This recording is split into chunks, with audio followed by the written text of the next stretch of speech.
और महाराज बैठ गए। जब महाराज ने रानी के चेहरे की तरफ नजर की, पूछ ली क्या बात है रानी, आज तुम इतनी उदास क्यों हो? किसी ने कुछ कह दिया है क्या तुमसे? और जैसे ही कहा तो आज रानी कहने लगी महाराज हमसे कौन क्या कहेगा, एक दुख है जो हमें चैन से रहने नहीं देता है। क्या बात है बताओ। कहने लगी रानी महाराज दुख सिर्फ इस बात का है, इतने दिन हो गए हमारे घर में किसी संतान ने जन्म नहीं लिया। रोने लगी है रानी और बोली है महाराज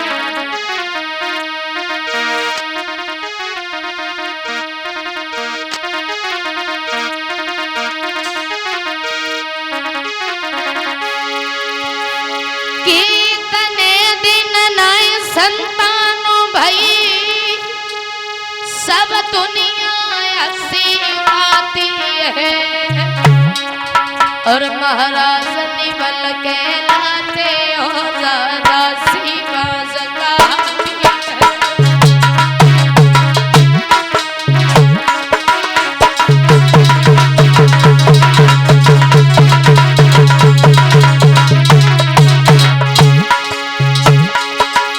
इतने दिन नए संतानों भाई, सब दुनिया हंसी उड़ाती है।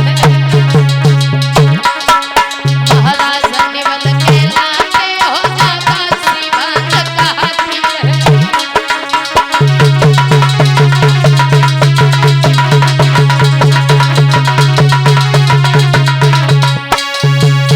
सुनो महाराज यही दुख है जो हमें चैन से रहने नहीं देते।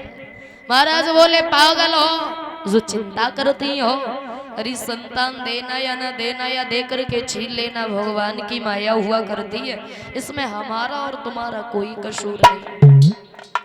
और तुम चिंता व्यर्थ में करती हो रानी, चिंता करने से हमारे घर संतान थोड़ी ना आ जाएगी। और जैसे ही कहा तो आज रानी ने एक बात कही महाराज घर में चाहे कितनी भी धन दौलत हो, जब तक एक बच्चा नहीं होता है तब तक उस आंगन में शोभा नहीं होती।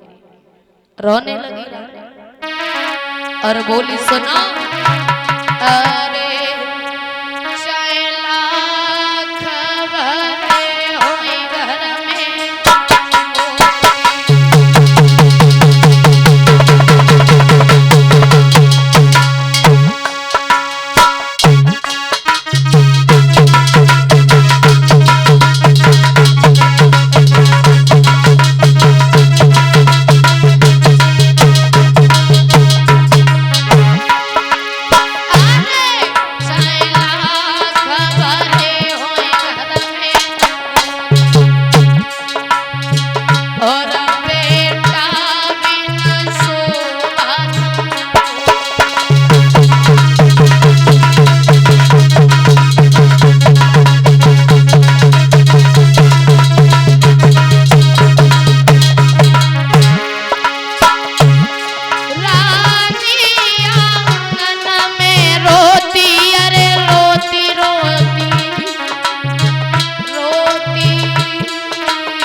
महाराज सबसे बड़ा दुख हमें यही है कि हमारे घर में कोई संतान नहीं है।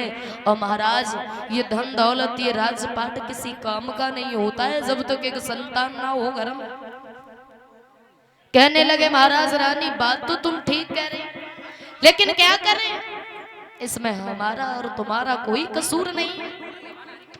और जैसे ही कहा महाराज कहने लगे रानी ऐसा करो, घर में बैठे बैठे तुम परेशान हो रहे हो, चिंतित हो रही हो, जाओ साथ की सखियों को साथ में ले लो और बाग में घूम करके आओ, तुम्हारा मन थोड़ा बहल जाएगा। तो आज रानी रथ पर बैठ करके चल देती है, साथ में सखियों को लिया और जैसे ही चली, आज बाग में रानी जब पहुंची तो उस बाग की सुंदरता को जैसे ही देखा, उस बाग में जाकर के रानी सारे दुख को भूल गई। बड़ा अच्छा लग रहा था, सुंदर सुंदर फूल खिले थे, फल लगे हुए थे। थोड़ा समय बीतने के बाद में उस बाग में तेजी से आंधी तूफान आ गया। और जैसे ही आंधी तूफान आया, उस आंधी तूफान में हाथी चिंगारने लगा, शेर दहाड़ लगाने लगा, और रानी अकेली रह गई, सखियों से भी बिछुड़ गई, रोने लगी। दोनों कानों को बंद किया, आंखों को बंद किया, आवाज लगाई रानी ने, अगर इस जंगल में कोई हो तो हमारी रक्षा करो। उस जंगल में और तो कोई नहीं रहता था, एक दुर्मिलिक नाम का राक्षस रहता था। वो राक्षस मन में विचार करने लगा, रानी बड़ी सुंदर, हम इसके साथ में संभोग करेंगे।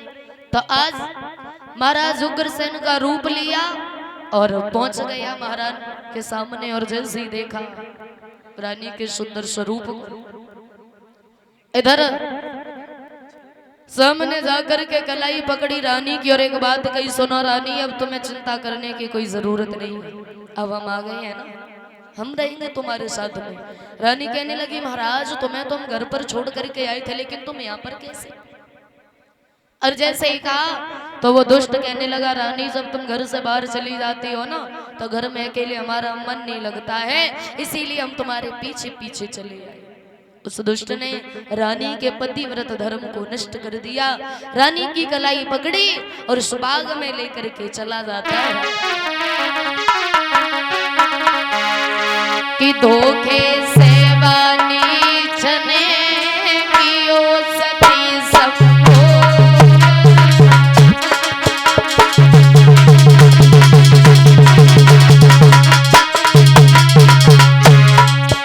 अरे धोखे से वानी चने कियो सती सबको, और प्रकट हुई गयो यज्ञ में पापी को सही।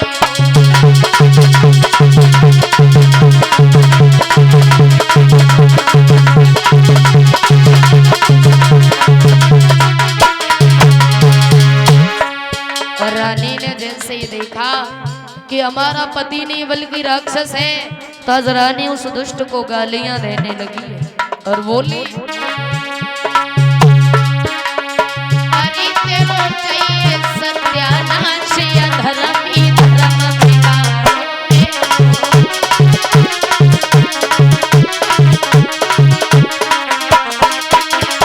अरे तेरो चाहिए सत्यानाश रे पापी धर्म बिगाड़े।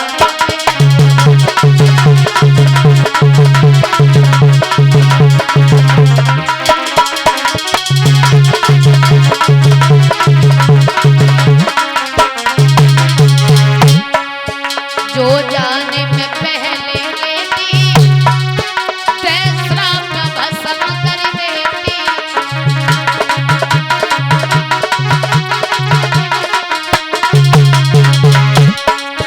जो जाने में पहले लेती, तेसरा भस्म कर देती। अब तुम्हें कर डालो बर्बाद रे पापी धर्म बिगाड़े।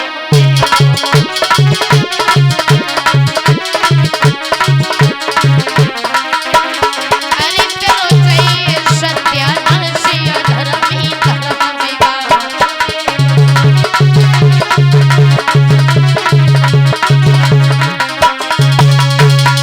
रोने लगी रानी, उस दुष्ट को गालियां देने लगी। तो आज वो राक्षस कहने लगा, सुनो रानी, दिन रात घर में रोया करती थी, कोई संतान नहीं है, संतान नहीं है, जाओ ऐसी संतान जन्म लेगी। रानी क्रोध में आकर के बोली, तेरे जैसी राक्षसी होगी। रानी कहने लगी, मजबूर हो, कुछ कर नहीं सकती हो। कहने लगा वो दुष्ट, रानी हमारे जैसा योद्धा होगा, लेकिन एक बात का ध्यान रखना, उससे जीत कोई नहीं पाएगा। और बोला है वो दुष्ट कि मेरे समान योद्धा होगा और बस जीत न कोई अरे पाएगा।